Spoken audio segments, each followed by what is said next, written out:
Dhugaa rabbii waanumti keenya kun yoo dhiisanis naman dhiisu dhiisuufis naman callisiisu yoo dubbatanis dubbii yoo dhiisanis rakkoo biyyaa baanis hiyyummaa biyya taa'anis hiyyummaa biyyaa baanis cinqatii dhugaa rabbii waanuma goonu waanuma jennu dhabne mee laalaa mee mucittii kana hin hojjetti hin teessu boqonnaan qabdu yaada qabdi yaaduma yaada tasgabbiin hojjetti garuu gatii dadhabbii ishii fudhachuun barbaaddu rakkina ishee simachuun barbaaddu rakkoo immoo qabdi kana waan itti godhanii ishee joonjessanii qalbii ishii cabsanii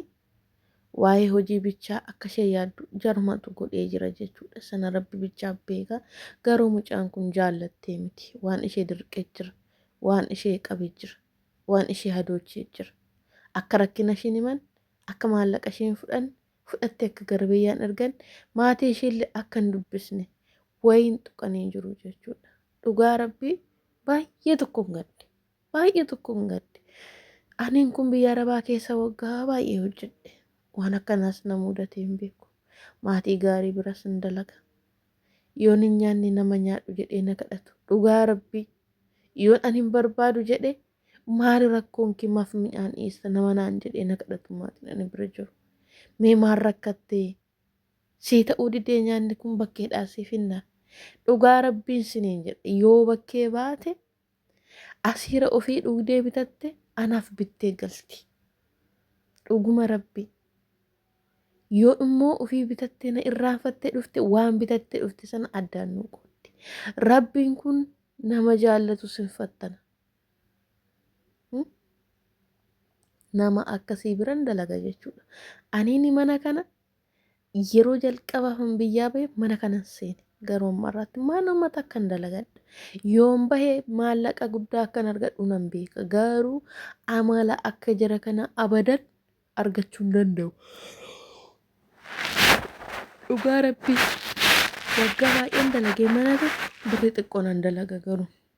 sammuu nagaan qaba firiideemiin qaba hojiin an hojjedhu immoo sararatanyaa sadiiti maatii nagaa bira dalagee hojiin natti baay'atullee kanan biyyaa bahee dalagaaf jedheen jechuudha amma mucittii kana gaafa laalu dhugaa rabbiin siniin jedhu baay'ee hamileen na caba hin hojjetti boqonnaa qabdu sammuu yaadee hojii hojjetu immoo qabdi yaada tasgabbaa'aa qabdi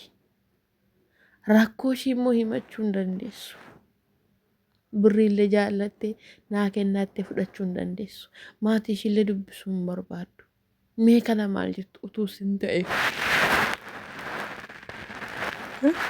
isin ta'e mee maal jettu baay'een gaddean dhugaa rabbii baay'een gadde maal ta'a rakkachuun keenya erga nafneemu biyyuma keenya teenye rakkannee jiraanne maal ta'a dhugaa rabbii waa baay'ee miidhamna barnuu shamarroonni kun nyaannee garaadhaan qabnu uffannee uffatatti hin gammannu hojjennee boqonnaa hin qabnu hojjenneetti boqonnaan argannu osuma kunaa nufnu osuma barri nuun darbiin osoo alamii takkan argin biyya lafaa kanarra dabarraa yookiin nuu guutee duuna miti yookiin hir'uu keenya agarree immoo hir'uu keenya of amansiisni haadhaaf abbaa keenya bira jiraanne immoo duuna miti kan tuma gubannaamnu maaliif nu uumee waa inni akka kanatti maal isa maqne nu maa isa rakkisne akkuma nama sakaanii ji'a sagalitti nu uume akkuma sakaanii immoo lubbuun keenya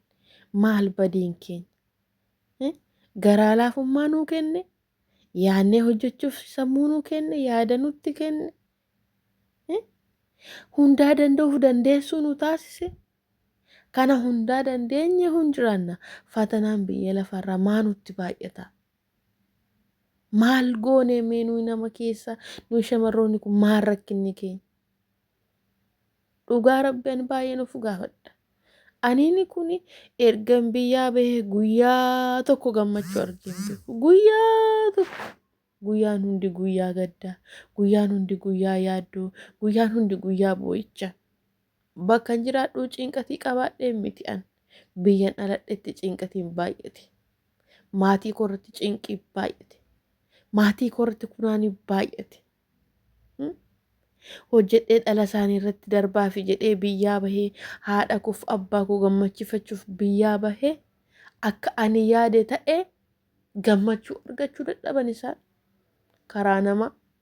karaa siyaasaa karaa firaa gammachuu dhaban maatiin koo karaa dhalaa isaanii darbe karaa ollaa isaanii darbuu dadhabe